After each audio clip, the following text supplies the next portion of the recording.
Hello everyone, welcome back to teachers Adda by target Abhi. So estate के अंदर एक बहुत अच्छे सिलेक्शन के बाद में अब सभी स्टूडेंट्स लग गए हैं बीपीएससी टीआरई के जो अपकमिंग एग्जामिनेशन उसकी तैयारी के लिए। आप सभी लोगों को मैंने काफ़ी सारे वीडियोस और इन्फॉर्मेशन रिलेटेड आपके एग्जामिनेशन से related information time and again disseminate ज़रूर करिए। एक और सेपरेट वीडियो आप लोगों के लिए बनाया है रिलेटेड टू सिलेबस। तो सिलेबस के बाद में एक एस्पिरेंट के लिए सबसे ज़्यादा बड़ा क्वेश्चन रहता है कि ठीक है सिलेबस है, ओके गुड, हम लोग उसको पढ़ भी लेंगे, लेकिन कैसे एक पूरी स्ट्रैटेजी बनाएं, कैसे एकदम स्क्रैच से आप लोग प्रिपरेशन करें। ठीक है, प्रिपरेशन शुरू करने से पहले आप सिलेबस वाले वीडियो को जरूर रेफर करें, ये मेरी आप लोगों से रिक्वेस्ट रहेगी। ठीक है, यहाँ पे मैं आप लोगों के लिए एक प्लान बनाने वाली हूँ कहीं ना कहीं, जो कि आप लोगों के लिए शायद काफ़ी कहीं ना कहीं हेल्पफुल रहे आपकी प्रिपरेशन में।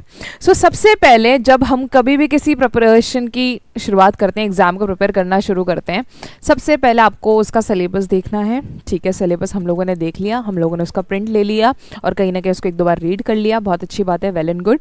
उसके बाद में आप उसके जो प्रीवियस ईयर के पेपर्स हैं उनका एनालिसिस करेंगे। हमारे इसी प्लेटफॉर्म पे आप लोगों को बहुत सारे प्रीवियस ईयर पेपर से रिलेटेड वीडियोस मिल जाएंगे, आप लोग वीडियोस के सेक्शन में जाके उनको फाइंड आउट कर सकते हैं। मेक श्योर कम से कम नहीं तो 3 प्रीवियस ईयर के पेपर आप लोग अच्छे से थॉरोली सॉल्व करें।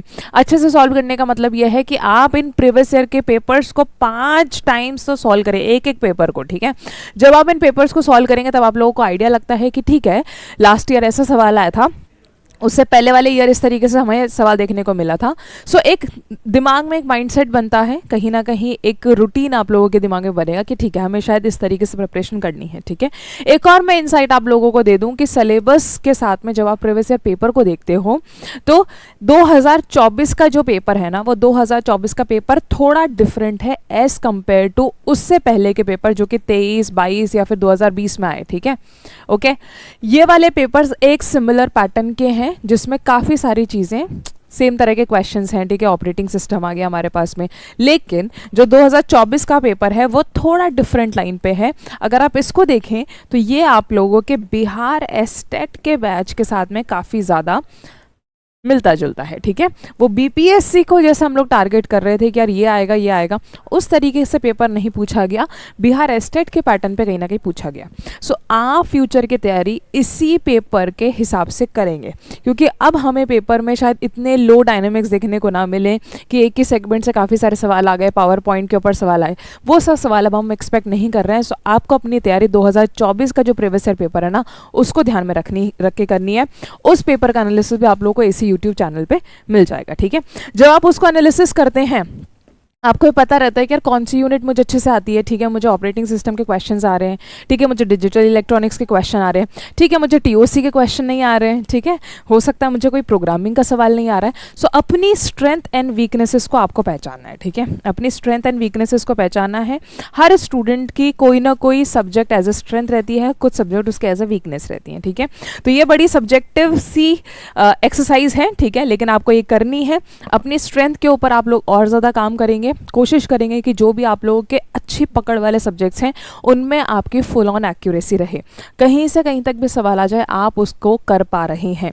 जो वीकनेस है आप उसको छोड़ के नहीं जाएंगे, आप उसको भी पढ़ेंगे, चाहे हो सकता है 5 में से 4 ही सवाल ठीक हो, कोई बात नहीं। ठीक है, राइट, वीकनेस के ऊपर भी ध्यान देना है। और अभी जब हमारे पास अभी एग्जामिनेशन डेट्स नहीं है, ठीक है, थोड़ा आइडिया नहीं है हमें कि पेपर कितने टाइम में होगा। ठीक है, अगर हम फोरकास्ट करें तो हम लगभग आइडिया ले रहे हैं कि 4 महीने तो लगेंगे। तो आप लोगों को इस टाइम पे अपनी वीकनेस के ऊपर काम करना है। जिस भी सब्जेक्ट में आपको दिक्कत आती है आप उसको स्क्रैच से पढ़ें और उसको प्रीवियस ईयर के पैटर्न के क्वेश्चन पेपर के साथ में मैच करें। ठीक है, इतना करने के बाद में आप लोगों को करते क्या रहना है, शॉर्ट नोट्स बनाते रहना है। मान लीजिए आप लोग अभी बैठे हैं और पढ़ रहे हैं सॉफ्टवेयर इंजीनियरिंग। ठीक है, सॉफ्टवेयर इंजीनियरिंग, अब you know what is the approach to study software engineering. Software engineering थोड़ा थ्योरेटिकल सब्जेक्ट रहेगा हमारे पास में। ठीक है, थ्योरेटिकल है, बहुत ज़्यादा टाइम नहीं लगना है इस सब्जेक्ट को पढ़ने में। ठीक है, तो जितने भी आप लोगों के मेन पॉइंट है, ऑलरेडी एक वीडियो मैंने बना दिया जिसमें आप लोगों को डिटेल डिस्कशन मिला है सिलेबस का और कौन कौन से टॉपिक्स के ऊपर आपको ज़्यादा ध्यान देना है। जिन टॉपिक्स को बताया गया कि इन पर ज़्यादा ध्यान देना है उसको आप अपने शॉर्ट नोट्स में डेफिनेटली इन करेंगे। ठीक है। शॉर्ट नोट्स आप इसके डेफिनेटली बनाएंगे और यही शॉर्ट नोट्स आपको रिवाइज करने हैं। उसके बाद में आप लोगों को सेल्फ खुद के साइड से भी एमसीक्यू प्रैक्टिस करनी है।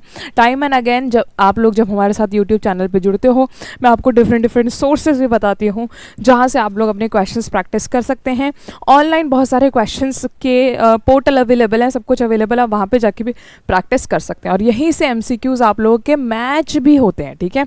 इसके बाद में आप लोगों को लगाने हैं मॉक्स। मॉक्स से क्या होता है, मॉक्स और एमसीक्यू में क्या फ़र्क है, मॉक्स में भी वही एमसीक्यू है लेकिन उसमें एक टाइम चलेगा, ठीक है। और टाइम के अंदर अंदर प्रिपरेशन करना, ये टाइम मैनेजमेंट की स्किल है जो कि भी आप लोगों के अंदर होनी चाहिए। So after studying the full syllabus, after making the short notes, keep revising the short notes, MCQs खुद से प्रैक्टिस कर लिए। उसके बाद में मॉक्स लगाना बहुत ज़रूरी है। मॉक्स लगाने से आप लोगों के टाइम मैनेजमेंट के कहीं ना कहीं स्ट्रेंथ बनती है, ठीक है, कि उसी टाइम में हम लोग जनरल पेपर को भी सॉल्व कर रहे हैं, उसी टाइम पे हम लोग कंप्यूटर साइंस के तकरीबन 10-15 सब्जेक्ट्स के एमसीक्यूज भी सॉल्व कर रहे हैं। सो इस अप्रोच के साथ आप लोग जब चलेंगे ना, तब कहीं ना कहीं जाके पेपर क्लियर होता है, ठीक है। आप कोई भी सब्जेक्ट पढ़ने में बहुत ज़्यादा टाइम ना लगाएं। कोई भी सब्जेक्ट पढ़ने में ऐसा भी नहीं कि एकदम ऊपर ऊपर से पढ़ लिया कि अगर थोड़ा सा टफ सवाल आ गया तो उसको भी कहीं ना कहीं हमें करना आना चाहिए। डेटा स्ट्रक्चर्स के आप लोगों को वीडियोस पर्टिकुलर चैनल पे मिल जाएंगे, उसी के साथ में आपको वीडियोस मिलेंगे और भी बहुत सारी चीज़ों के, ठीक है। डेटा स्ट्रक्चर्स मिलेगा, कंप्यूटर नेटवर्क्स मैंने यहाँ पे सॉल्व करवाया, मैंने आपको टीओसी यहाँ पे सॉल्व करवाया, मैंने आपको इलेक्ट्रॉनिक्स यहाँ पे सॉल्व करवाया, मैंने ऑपरेटिंग सिस्टम यहाँ पे सॉल्व कराया। तो जितने भी मेजर सब्जेक्ट्स हैं ऑलरेडी उनसे रिलेटेड वीडियोज़ आपको मिल जाएंगे। इसके साथ में जितने भी नए सब्जेक्ट्स आ रहे हैं आजकल मार्केट में, AI हो गया, ई-कॉमर्स हो गया, ठीक है, इन सब को छोड़ के नहीं जाना है। इनसे भी अच्छे अच्छे प्यारे बहुत ही अच्छे से सवाल आते हैं, ठीक है। 3-3 4-4 हर एक यूनिट्स आपको देखने को मिलेंगे। सो ऐसे करके आप लोगों को एक होलसम स्टडी करनी है, ठीक है। जल्दी आप लोगों के सामने आ रही है यूट्यूब लाइव के सेशंस लेके, वहाँ पे हम लोग और डिटेल में देखेंगे कि यार एग्जैक्टली सवाल आता कैसे, ठीक है, और उसको कैसे आगे प्रोसीड करना है, क्या पढ़ना है और क्या नहीं पढ़ना। वही है जो मेन स्ट्रेंथ आप लोगों की बनने वाली है इन ऑर्डर टू गेट और pass your examination. I will see you all in the next video. Thank you so much, take care.